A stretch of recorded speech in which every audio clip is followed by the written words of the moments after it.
নিযুত পাব নহয় কিবা দিয়া নাই আয়ুষ্মান কাৰ্ড সকলোৰে আছে নাই আছেনে তো আয়ুষ্মান কাৰ্ড থকাৰ কাৰণে কিমান লাভ হৈছে কওক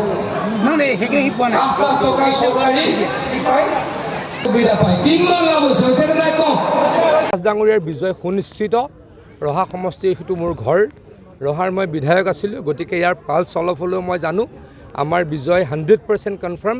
আৰু হিমন্ত বিশ্ব শৰ্মা ডাঙৰীয়াক সকলো মানুহে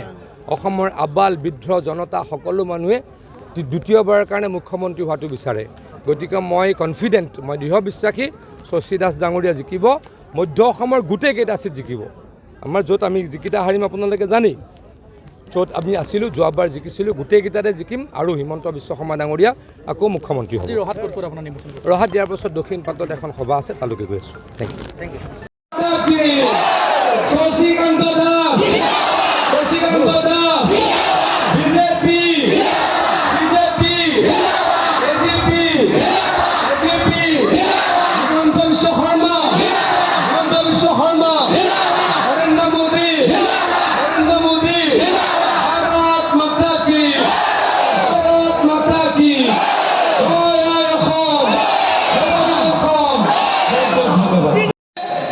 এই মুখ্যমন্ত্ৰীৰ আত্মনিৰ্ভৰ অসম আছে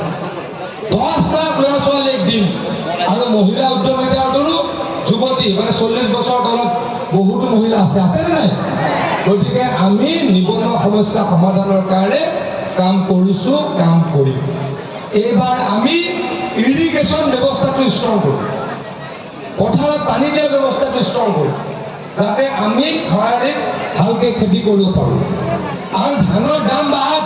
আমাৰ খেতিয়কৰ লাভ হ'লনে নাই কওক ধানৰ দাম বাঢ়িলে নাই 5 বছৰ আগত ধানৰ দাম কিমান আছে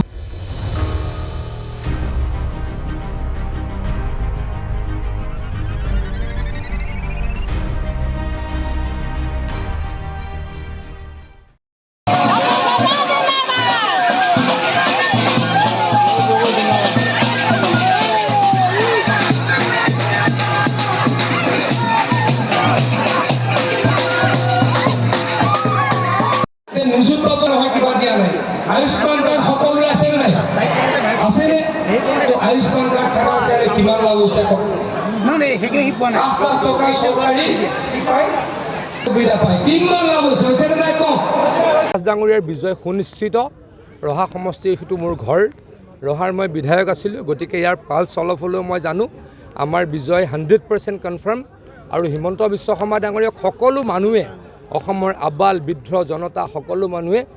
দ্বিতীয়বাৰৰ কাৰণে মুখ্যমন্ত্ৰী হোৱাটো বিচাৰে গতিকে মই কনফিডেণ্ট মই দৃঢ় বিশ্বাসী শশী দাস ডাঙৰীয়া জিকিব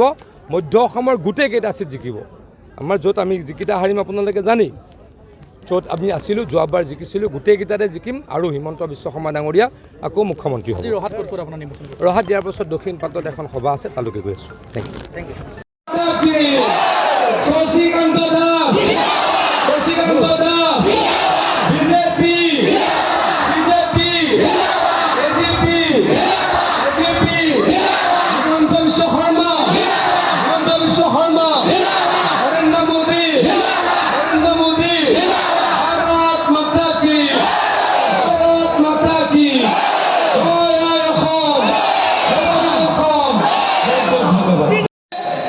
এই মুখ্যমন্ত্ৰীৰ আত্মনিৰ্ভৰ অসম আছে